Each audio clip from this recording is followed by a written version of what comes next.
നമസ്കാരം. Shri K M Shah Jahan, നമ്മുടെ സംസ്ഥാന നേതൃയോഗം പുരോഗമിച്ചുകൊണ്ടിരിക്കുകയാണ്. ഇന്ന് മൂന്നാം ദിവസമാണ്. സംസ്ഥാന കമ്മിറ്റിയിലേക്ക് കടന്നിരിക്കുകയാണ്. ഇത് സാഗൂതം നിരീക്ഷിക്കാനായിട്ട് പോളിറ്റ് ബ്യൂറോ അംഗങ്ങളും ഒക്കെയുണ്ട്.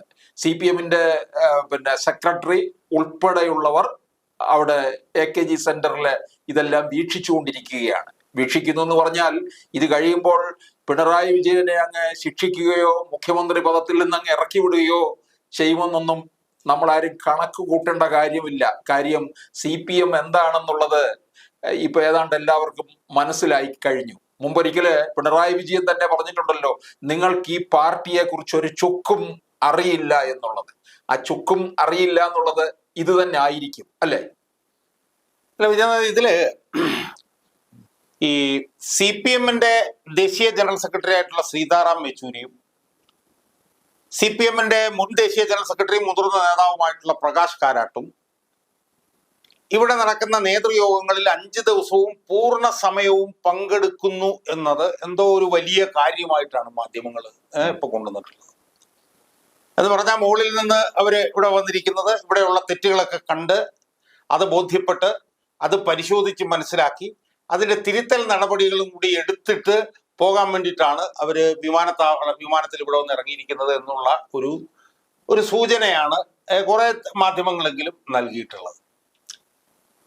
എനിക്കതിനകത്ത് പറയാനുള്ള ഒരു പ്രധാനപ്പെട്ട കാര്യം, അത് ശുദ്ധ അസംബന്ധവും അബദ്ധവുമാണ് എന്ന് മാത്രമല്ല, പിണറായി വിജയൻ എന്ന് പറയുന്ന ഈ നേതാവിനെ നട്ടു വളർത്തി വലുതാക്കി ഒരു ദുർഭൂതമാക്കി മാറ്റിയതിൽ ഏറ്റവും നിർണായകമായിട്ടുള്ള പങ്ക് വഹിച്ചിട്ടുള്ളത് CPM-ന്റെ പോളിറ്റ് ബ്യൂറോയും ഈ വന്നിരിക്കുന്ന നേതാക്കന്മാരുമൊക്കെയാണ് എന്നുള്ളത് നമ്മൾ ആദ്യം തന്നെ ബോധ്യപ്പെടേണ്ട ഒരു കാര്യമാണ് എന്നാണ് എനിക്ക് സൂചിപ്പിക്കാറുള്ളത്.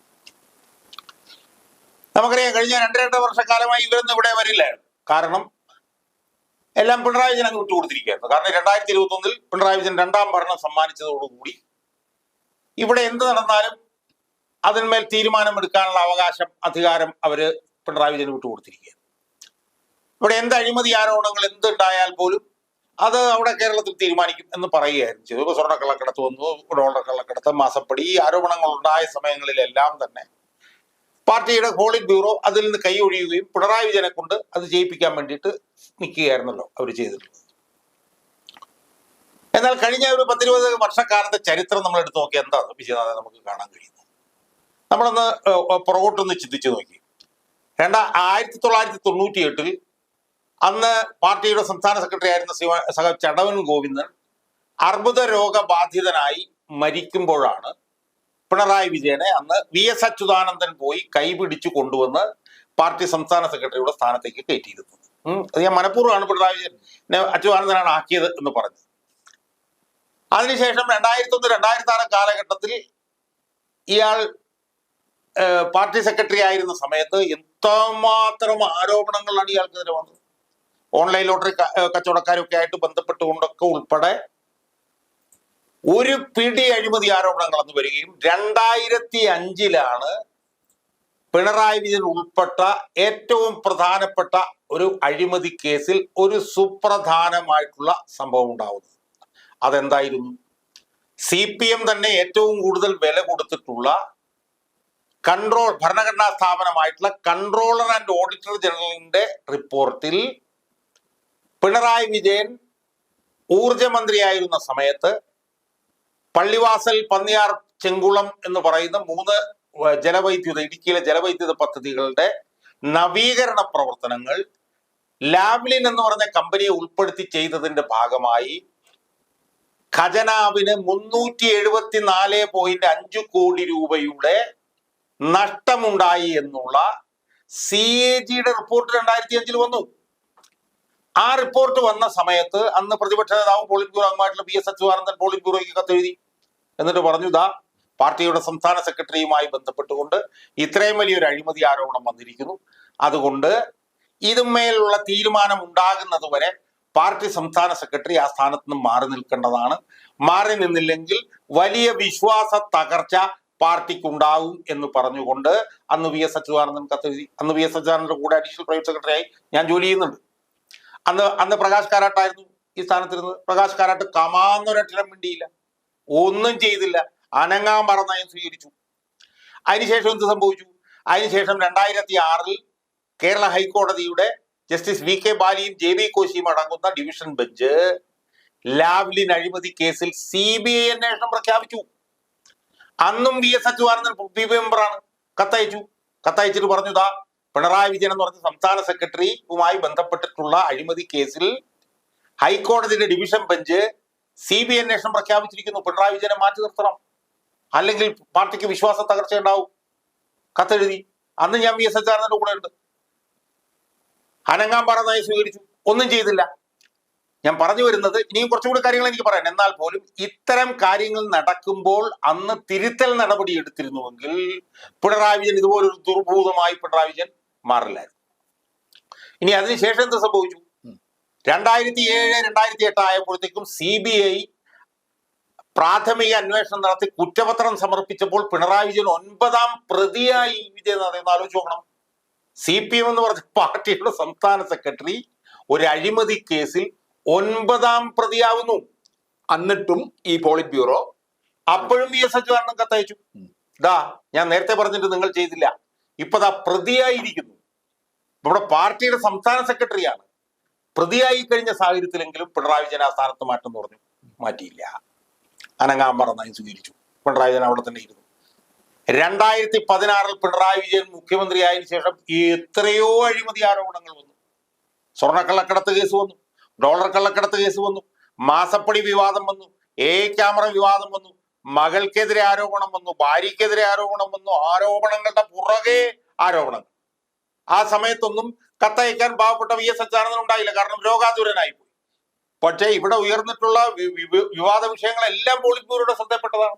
അന്നൊന്നും പോളിറ്റ് ബ്യൂറോ പിണറായി വിജയനെ തിരുത്തിക്കുന്നതിന് വേണ്ടിയിട്ട് ഒരു ശ്രമവും നടത്താതിരുന്ന സാഹചര്യത്തിൽ ഇന്ന് പിണറായി വിജയൻ ഒരു ദുർഭൂതമായി കൂട്ടത്തിൽ നിന്ന് പുറത്തു വന്ന് പാർട്ടിയെ തന്നെ വിഴുങ്ങാൻ പാകത്തിന് നിൽക്കുന്ന ഒരു സാഹചര്യത്തിലേക്ക് വന്നിട്ടുണ്ടെങ്കിൽ അതിലേറ്റവും നിർണായകമായിട്ടുള്ള പങ്ക് വഹിച്ചിട്ടുള്ള 2 പേരായിട്ടുള്ള സീതാറാം യെച്ചൂരിയും പ്രകാശ് കാരാട്ടുമാണ് ഇന്ന് കേരളത്തിൽ വന്നിട്ട് എന്തോ നിഷ്പക്ഷരെ പോലെ ഞെളിഞ്ഞ് ഇവരിയ്ക്കുന്നത്.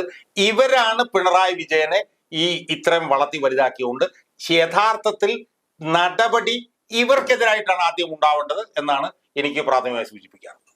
പോളിറ്റ് ബ്യൂറോയിലുള്ള മറ്റാരും തന്നെ ഇക്കാര്യത്തിനകത്ത് ഒരു അവസരവും ഉണ്ടാക്കത്തില്ല. ഇല്ല, ഇതിനകത്ത് നമ്മൾ കാണേണ്ടതെന്ന് വെച്ചാല് ഓരോ തവണ പാർട്ടി സെക്രട്ടറി പാർട്ടി ദേശീയ സെക്രട്ടറിയെ തെരഞ്ഞെടുക്കുമ്പോഴും ആ ദേശീയ സെക്രട്ടറിയെ കണ്ണുമടച്ച് പിന്തുണയ്ക്കുന്നവരായിരിക്കും അതിനകത്ത് ഭൂരിപക്ഷം. അപ്പൊ യഥാർത്ഥത്തിൽ എന്ത് സംഭവിച്ചു? പ്രകാശ് കാരാട്ട് പാർട്ടി ദേശീയ ജനറൽ സെക്രട്ടറി ആയപ്പോൾ പ്രകാശ് കാരാട്ടിനെ പാർട്ടി ദേശീയ ജനറൽ സെക്രട്ടറി ആക്കുന്നതിൽ വലിയ പങ്ക് വഹിച്ച ആളായിരുന്നു പിണറായി വിജയൻ. അന്ന് ശക്തനായ വേറൊരു പോളിറ്റ് ബ്യൂറോ മെമ്പർ അവിടെ ഉണ്ടായിരുന്നു. അയാളുടെ പേരായിരുന്നു S. രാമേന്ദ്രപിള്ള. അയാൾ പിണറായി വിജയന്റെ വെറും ഒരു വിശ്വസ്ത വിനീത വിധേയനായിരുന്നു. അപ്പൊ അന്ന് എന്ത് സംഭവിച്ചു? അന്ന് ഇയാൾക്ക് പ്രകാശ് കാരാട്ടിനായിരുന്നു ഭൂരിപക്ഷം. ഇനി ഏറ്റവും ഭീകരമായിട്ടുള്ള സംഭവം ഉണ്ടായത് അഴിമതി കേസിൽ CAG റിപ്പോർട്ട് വന്നു, ഇയാളെ മാറ്റണം എന്ന് VS ആവശ്യപ്പെട്ടു. അതിനുശേഷം CBI അന്വേഷണം ഹൈക്കോടതി പ്രഖ്യാപിച്ചപ്പോൾ ഇയാളെ മാറ്റണം എന്ന് VS ആവശ്യപ്പെട്ടു. അതിനുശേഷം ഇയാൾക്കെതിരെ കുറ്റപത്രം സമർപ്പിച്ച് ഇയാളെ പ്രതിയാക്കിയപ്പോൾ VS അച്യുതാനന്ദൻ ഇയാളെ മാറ്റണമെന്ന് ആവശ്യപ്പെട്ടു. അങ്ങനെ ആവശ്യപ്പെട്ടപ്പോൾ ആ ആവശ്യങ്ങൾക്ക് കീറക്കടലാസിന്റെ വില പോലും കൊടുക്കാതിരുന്ന പോളിറ്റ് ബ്യൂറോ 2010 എന്താണ് ചെയ്തത്? അഴിമതി ആരോപണത്തിന്റെ പേരിൽ പിണറായി വിജയൻ മാറ്റണമെന്ന് ആവശ്യപ്പെട്ട VS അച്യുതാനന്ദനെ 2010 പോളിറ്റ് ബ്യൂറോയിൽ നിന്ന് എടുത്ത് കളഞ്ഞ പോളിറ്റ് ബ്യൂറോയിലെ മാന്യന്മാരാണ് ഇവിടെ വന്നിരിക്കുന്നത്. VS അച്യുതാനന്ദൻ 2010 എടുത്ത് മാറ്റി. ആ 10 മാറ്റിയതിനു ശേഷം പിന്നീട് VS പോളിറ്റ് ബ്യൂറോയിലേക്ക് വരാൻ കഴിഞ്ഞിട്ടില്ല. പക്ഷെ പിണറായി പിന്നീട് പോളിറ്റ് ബ്യൂറോയിലേക്ക് വന്നു. മനസ്സിലായോ? അപ്പം യഥാർത്ഥത്തിൽ ഏറ്റവും കൂടുതൽ തെറ്റ് ചെയ്ത പിണറായി വിജയൻ അല്ല എന്ന് ഞാൻ പറയും. പിണറായി വിജയനേക്കാൾ തെറ്റ് ചെയ്തത് പിണറായി വിജയനെ വളർത്തി വലുതാക്കി അയാളുടെ എല്ലാ വൃത്തികേടുകൾക്കും ചെറ്റത്തരങ്ങൾക്കും തെറ്റുകൾക്കും കൂട്ടുനിന്ന ഈ പോളിറ്റ് ബ്യൂറോയിൽ ഇരുന്ന ഈ പ്രകാശ് കാരാട്ടും ഈ സീതാറാം യെച്ചൂരിയുമാണ് എന്നുള്ളതാണ് നമ്മൾ മനസ്സിലാക്കുന്നത്. ഇപ്പൊ കുറച്ചു നാളായിട്ട് എന്താ സംഭവിച്ചത്? യഥാർത്ഥത്തിൽ ഇവിടെ ഈ പറഞ്ഞ പോലെ റഫറിമാരായി ഇപ്പൊ വന്നിരിക്കുന്ന ഈ സീതാറാം യെച്ചൂരിക്കൊക്കെ പിണറായി വിജയന്റെ മുമ്പിൽ എഴുന്നേറ്റ് നിൽക്കാനുള്ള ധൈര്യം ഉണ്ടോന്ന് എന്റെ ചോദ്യം. കാരണം എന്താ, കഴിഞ്ഞ കുറച്ച് കാലങ്ങളായി പോളിറ്റ് ബ്യൂറോ നടന്നു പോയിക്കൊണ്ടിരുന്നത് എങ്ങനെയാണ്? ഇവിടെ നിന്നുള്ള വരുമാനമാണ്. പോളിറ്റ് ബ്യൂറോയിലെ വണ്ടി ഓടിക്കുമ്പോ വണ്ടിക്ക് ഇന്ധനത്തിനുള്ള ചെലവ് പോലും പിണറായി വിജയനാ കൊടുത്തോണ്ടിരുന്നത്. കാരണം പിന്നെ ബംഗാളി പാർട്ടിയില്ല, ത്രിപുരയിൽ പാർട്ടിയില്ല, ത്രിപുരയിൽ തെരഞ്ഞെടുപ്പിൽ മത്സരിക്കാനുള്ള ആളുകൾ പോലും ഉണ്ടായിരുന്നില്ല. ബംഗാളിൽ ഇത്തവണ ഏതാണ്ട് 2-3 പേര് ജയിക്കും എന്നൊക്കെ പറഞ്ഞിട്ട് 2 സ്ഥലത്ത് മാത്രമാണ് കെട്ടിവെച്ച കാശ് കിട്ടിയത്, 5 സ്ഥലത്ത് കെട്ടിവെച്ച കാശ് കിട്ടിയില്ല. മനസ്സിലായി? അപ്പോ പിണറായി വിജയനാണ് ഇവർക്ക് ചെല്ലും ചെലവും കൊടുക്കുന്നത് എന്നിരിക്കെ, അതെല്ലാമാണെന്നിരിക്കെ പിണറായി വിജയനെതിരെ ഒന്ന് അമർത്തി നോക്കാനുള്ള ധൈര്യമോ ആർജവമോ ഇച്ഛാശക്തിയോ ഇവർക്കുണ്ടായിരിക്കില്ല എന്നുള്ളതാണ് ഞാൻ മനസ്സിലാക്കുന്നത്. അതുകൊണ്ട് അവരിവിടെ വന്നു എന്നുള്ളത് കൊണ്ട് ഒന്നും സംഭവിക്കാൻ പോകുന്നില്ല എന്നാണ് എന്റെ വിശ്വാസം. അപ്പൊ ഇതിൽ നിന്നൊക്കെ നമുക്ക് മനസ്സിലാകുന്നത് ഈ പ്രധാനപ്പെട്ട 5 ഇടങ്ങളിൽ ഉണ്ടായ തോൽവിയാണ് ഇവര് കണക്കിലെടുക്കുന്നത്. കണ്ണൂര്, പാലക്കാട്, അതുപോലെ ആറ്റിങ്ങല്, ഇങ്ങനെയുള്ള മണ്ഡലങ്ങളില് അതിലെ വോട്ട് ചോർച്ച അന്വേഷിക്കും, പഠിക്കും എന്നാണ് ഇന്നിപ്പോ അവസാനം വന്നിരിക്കുന്ന ഒരു വാർത്ത. അല്ല വിജയൻ, ഇതിനകത്ത് എന്താണെന്നറിയോ, ഇതിനകത്ത് ഏറ്റവും പ്രധാനപ്പെട്ട വിഷയം എന്ന് വെച്ചാല് തെറ്റ് കണ്ടുപിടിക്കാനാണ് ഇവർ ഇറങ്ങുന്നതെങ്കിൽ ഏറ്റവും വലിയ തെറ്റ് പിണറായി വിജയനാണ്. പിണറായി വിജയനാണ് ഏറ്റവും വലിയ തെറ്റ്. അതെടുത്ത് കളയണം. ആ തെറ്റ് തിരുത്തണമെന്നുണ്ടെങ്കിൽ പിണറായി വിജയൻ ആ സ്ഥാനത്ത് നിന്ന് മാറ്റിയാൽ പോരെ. ഇപ്പൊ CPM-നകത്ത് ഒരാൾ തെറ്റ് ചെയ്തു എന്ന് പറഞ്ഞു കഴിഞ്ഞാൽ അയാളെ ഒരു സ്ഥാനത്ത് വേറൊരു സ്ഥാനത്തേക്ക് മാറ്റിയിരുത്തല്ലേ CPM-നകത്തില്ല. ഇപ്പൊ AK ആന്റണി ഇവിടുന്ന് പോയപ്പോ കേന്ദ്രത്തിൽ മന്ത്രിയായിട്ടാണ് പോയത്. അത് ബൂർഷ്വാ പാർട്ടികളിലാണ്. CPM-ൽ എന്താന്ന് പറഞ്ഞാൽ തെറ്റ് കണ്ടു എന്ന് പറഞ്ഞാൽ അവൻ പിന്നെ പാർട്ടിയിലില്ല. അപ്പൊ പിണറായി വിജയൻ എന്ന് പറഞ്ഞ തെറ്റാണെന്ന് കണ്ടു കഴിഞ്ഞാൽ അയാൾ പിന്നെ പാർട്ടിക്ക് പുറത്താണ്. ഇതാണ് പാർട്ടിയുടെ ഒരു രീതി, മനസ്സിലായി? പക്ഷെ അതൊന്നും ഇവിടെ നടക്കാൻ യാതൊരു സാധ്യതയുമില്ല. തെറ്റ് പിണറായി വിജയനാണെന്ന് കണ്ടുപിടിക്കാൻ ആർക്കാണ് ചങ്കുറപ്പുള്ളത്? ആർക്കും ചങ്കുറപ്പില്ല. പിന്നെ ഞാൻ കഴിഞ്ഞ ദിവസങ്ങളിലൊക്കെ പറഞ്ഞതുപോലെ തനിക്ക് പകരം ഒരാൾ വരരുത് എന്ന് കണ്ടുകൊണ്ട് തനിക്ക് പകരം വരാൻ സാധ്യതയുള്ള മുഴുവൻ ആളുകളുടെയും വരി ഉടച്ചിരുന്നു പിണറായി വിജയൻ. ആ വഴികൾ മുഴുവൻ തകർത്തല്ല. ഇപ്പൊ ഞാൻ പറഞ്ഞു, ഇപ്പൊ 2013 മുമ്പ് പിണറായി വിജയന് പകരം ആരാണെന്ന് ചോദിച്ചാൽ VS അച്യുതാനന്ദൻ കാണിക്കാൻ നമുക്കുണ്ടായിരുന്നു. ഇന്ന് പിണറായി വിജയൻ പകരമാണെന്ന് ചോദിച്ചു കഴിഞ്ഞാൽ ആരെ കാണിക്കാനാണ് നമുക്കുള്ളത്? ഒരാളെയും കാണിക്കാൻ നമുക്കില്ല. അപ്പൊ അതുകൊണ്ട് ഇതൊരു വലിയ അഗാധ ഗർത്തത്തിൽ, ഒരു ചെളിക്കുണ്ടിൽ ചെന്ന് വീണിരിക്കുകയാണ്. ഇതിന്റെ ഞാൻ ഈ പറഞ്ഞ പോലെ ലാസ്റ്റ് വീൽ ഇപ്പൊ ഓടിക്കൊണ്ടിരിക്കുകയാണ്. എന്ന് വരെ ഓടും എന്നുള്ളത് നമുക്ക് കാത്തിരുന്ന് കാണാൻ മാത്രമേ നമുക്ക് കഴിയുള്ളൂ. ഇപ്പൊ ഉദാഹരണത്തിന് ഇപ്പം ഒന്നാലോചിച്ച് നോക്കൂ, ഇപ്പൊ ദേശീയ തലത്തിൽ തന്നെയുള്ള സമീപനം. ദേശീയ തലത്തിൽ ഇന്ത്യ ബ്ലോക്ക് കേരളത്തിന് പുറത്തെല്ലാം പിന്നെ CPM ഇന്ത്യ ബ്ലോക്കിന്റെ കൂടെ ആയിരുന്നു. തമിഴ്നാട്ടിൽ ഇന്ത്യ ബ്ലോക്കിന്റെ കൂടെ ആയിരുന്നു, രാജസ്ഥാനിൽ ആയിരുന്നു, ബംഗാളിലായിരുന്നു. അവിടെ എല്ലാം തന്നെ ഇന്ത്യ ബ്ലോക്കിന്റെ കൂടെ ആയിരുന്നല്ലോ CPM. എന്നാൽ കേരളത്തിൽ പിണറായി വിജയൻ നിലപാടെന്നായിരുന്നു. കോൺഗ്രസിനെതിരെ മാത്രമല്ല, രാഹുൽ ഗാന്ധി ഉൾപ്പെടെ പച്ചയ്ക്ക് ചീത്ത വിളിക്കായിരുന്നു. എന്നിട്ട് ഇപ്പൊ എന്ത് സംഭവിച്ചു? ഇന്ത്യ ബ്ലോക്കിന്റെ കൂടെ നിന്ന സ്ഥലങ്ങളിലാണ് സീറ്റ് കിട്ടിയത്. 2 സീറ്റ് തമിഴ്നാട്ടിൽ കിട്ടി, 1 സീറ്റ് രാജസ്ഥാനിൽ കിട്ടി. ബംഗാളിൽ പോലും കോൺഗ്രസുമായി ചേർന്നാണ് മത്സരിച്ചത്. പക്ഷെ ഇവിടെ എന്ത് പറ്റി? ഇവിടെ രാഹുൽ ഗാന്ധിയെ പച്ചയ്ക്ക് ചീത്ത വിളിച്ചുകൊണ്ടിരുന്നു. എന്ന് മാത്രമല്ല, ഇയാൾ എന്ത് ചെയ്തു? ഇയാളുടെ സ്വാർത്ഥ താല്പര്യങ്ങൾ സംരക്ഷിക്കാൻ വേണ്ടിയിട്ട് ഇയാൾ തെരഞ്ഞെടുപ്പ് പ്രചരണത്തിന് പോലും പോയില്ല. കാരണം തെരഞ്ഞെടുപ്പ് പ്രചരണത്തിന് പോയാൽ മോഡിക്കെതിരെ സംസാരിക്കേണ്ടി വരും. മോഡിക്കെതിരെ സംസാരിച്ചു കഴിഞ്ഞാൽ ചിലപ്പോൾ അഴിയേണ്ടി പോകും. അതുകൊണ്ട് വിദേശത്തേക്ക് പോയി ഇയാളുടെ വ്യക്തി താല്പര്യങ്ങൾ സംരക്ഷിക്കാൻ വേണ്ടിയിട്ട് പാർട്ടിയുടെ ദേശീയ തലത്തിലുള്ള നയം പോലും ഇയാൾ അട്ടിമറിക്കുകയാണ് ചെയ്തിട്ടുള്ളത്. കേരളത്തിൽ തോറ്റതിന്റെ പ്രധാനപ്പെട്ട കാരണം ഇയാളാണ്. അപ്പൊ സ്വാഭാവികമായും ഇവർ നിഷ്പക്ഷരായിട്ടാണ് യെച്ചൂരിയും ഇച്ചൂരിയും ഈ പറഞ്ഞ പോലെ കാരാട്ടും ഒക്കെ ഇവിടെ വന്നിട്ടുള്ളതെങ്കിൽ പിണറായി വിജയൻ തെറ്റാണെന്ന് കാണുകയും പിണറായി വിജയൻ ഈ പാർട്ടിയെ നശിപ്പിച്ചു എന്നുള്ളതുകൊണ്ട് പിണറായി വിജയനെ തൂക്കി ഞങ്ങളുടെ ദൂരെ കളയാണ് എന്ന് പറയുകയും ചെയ്യേണ്ടി വരും. അതിനുള്ള നട്ടല് യെച്ചൂരിക്ക് ഇപ്പൊ ഇല്ല എന്നുള്ളത് ഉറപ്പാണ്. ഒന്നും ചെയ്യാൻ പറ്റില്ല. ഈ പാർട്ടി പിണറായി വിജയന്റെ നേതൃത്വത്തിൽ പിന്നെ പരാജയം പഠിക്കാൻ വേണ്ടിയിട്ട് പിന്നെ ഒരു തീരുമാനം ഉണ്ടാക്കും, എന്നിട്ട് അങ്ങ് പോകും. പിന്നെ പരാജയം മാത്രമല്ല, ഈ പാർട്ടി വിജയവും പഠിച്ചിട്ടുണ്ട്. 2021 ആലപ്പുഴയിൽ 10,000 വോട്ടിൽ ജയിച്ചപ്പോഴത്തേക്കാണ് സുധാകരനെതിരെ കമ്മിറ്റി ഉണ്ടാക്കിയത്. സുധാകരനെതിരെ പിന്നെ എളമരം കരീമിനെയും KJ തോമസിനെയും വിളിച്ച് കമ്മിറ്റി ഉണ്ടാക്കി. സുധാകരൻ ഇപ്പൊ പറഞ്ഞിരിക്കുന്നത് എന്താണ്? 1,40,000 വോട്ടിന് എളമരം കരീം തോറ്റപ്പം അതിനെ കുറിച്ചിട്ട് അന്വേഷിക്കുന്നുണ്ടോ എന്നാണ് ചോദിച്ചത്. ജയത്തെക്കുറിച്ച് നിങ്ങൾ അന്വേഷിച്ചു, ജയിച്ചപ്പോൾ നിങ്ങൾ അന്വേഷിച്ചു, എനിക്ക് താക്കീത് തന്നു. 1,40,000 വോട്ട് തോറ്റതിനെ കുറിച്ചിട്ട് നിങ്ങൾക്ക് അന്വേഷിക്കാനുള്ള നട്ടലുണ്ടോ എന്നാണ് സുധാകരൻ ചോദിച്ചിട്ടുള്ളത്. സുധാകരനെ വെട്ടി നിർത്താൻ വേണ്ടിയായിരുന്നല്ലോ ആ അന്വേഷണം. അത് 100%. അയാൾ അത് പറയാതെ പറയുകയും ചെയ്തല്ലോ. ഇപ്പം ഈ ഇതിനോടൊപ്പം തന്നെ ഈ നേതൃയോഗം നടക്കുന്നതിനോടൊപ്പം തന്നെ സുധാകരൻ ഇത്തരത്തിലുള്ള കാര്യങ്ങൾ അവിടെ പറയുകയും ചെയ്യുന്നു. അപ്പോ സുധാകരനെ സംബന്ധിച്ച് എനിക്ക് വലിയ അഭിപ്രായമൊന്നുമില്ല, അത് വേറെ കാര്യം. പക്ഷേ എന്തെങ്കിലുമൊക്കെ ഒരു മുരടനക്കം അയാളുടെ ഭാഗത്തെങ്കിലും വന്നല്ലോ, കാരണം ഈ കുറ്റാക്കൂരിട്ടിൽ ഒരു മെഴുകുതിരി വെട്ടമെങ്കിലും നമുക്ക് കാണാൻ കഴിഞ്ഞല്ലോ എന്നുള്ള ഒരു സന്തോഷം നമുക്കതിനകത്ത് ഉണ്ടാകാം എന്നുള്ളത് വളരെ പ്രധാനം തന്നെയാണ്. ഈ പാർട്ടിയുടെ നേതൃയോഗങ്ങൾ നടക്കുമ്പോൾ ഇത്രയും കാര്യങ്ങളെങ്കിലും പറയാൻ അയാൾക്കൊരു ചങ്കുറപ്പ് ഉണ്ടായല്ലോ എന്നുള്ളത് നമുക്ക് അഭിമാനിക്കാൻ വകയുണ്ടെന്നുള്ളതിന് അപ്പുറത്തേക്ക് ഇതൊന്നും കൊണ്ടു നടക്കാനായിട്ട് ആളില്ല. ഈ അവസരത്തിൽ ഐസക്കും പല കാര്യങ്ങളും പറഞ്ഞു, നമ്മൾ അതിനെപ്പറ്റി ഇന്നലെ സംസാരിക്കുകയും ചെയ്തു. അതെ, അങ്ങനെ പറഞ്ഞെങ്കിൽ പോലും ഈ നേതൃത്വത്തിനെതിരെ ഒരു പോർമുഖം തുറക്കാൻ ഉള്ള മെറ്റീരിയൽ ഉള്ള ആരും ഇതിനകത്തൊന്നും ഇല്ല. തോമസ് ഐസക്കൊന്നും അതിനുള്ള മെറ്റീരിയൽ അല്ല, ഇപ്പോ ആരുമില്ല. അതാണ് ഏറ്റവും വലിയൊരു ഗതികേടെന്ന്. 2021 ഒതുക്കി, പിന്നെ ഇപ്പൊ കൊണ്ട് തോൽപ്പിച്ചു, അതുകൊണ്ട് മാത്രം പറഞ്ഞതായിരിക്കും ഐസക്ക്.